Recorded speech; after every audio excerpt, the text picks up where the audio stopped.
Hey guys, Dr. Mopar's High Performance. We're back on this 383 build for the Roadrunner. If you've seen the previous video, I showed how to do this rear seal retainer install. Now, if you notice the difference here on the sealing surface compared to your original, get it here just a second.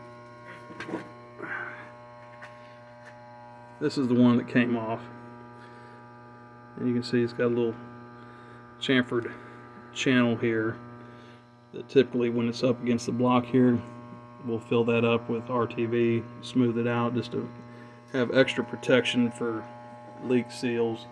And of course on this one here, you know, yeah, it's a 10 times better sealing surface there, but we're still going to take just a slight bit thin coat. You don't have to cake it on and put it on there.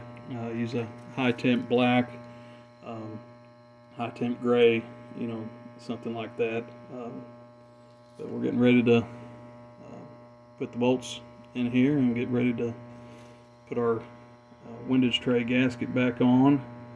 We got the one piece plastic gasket. I don't have it out here available to me, but it's one that you can get off of Summit Racing or Jegs.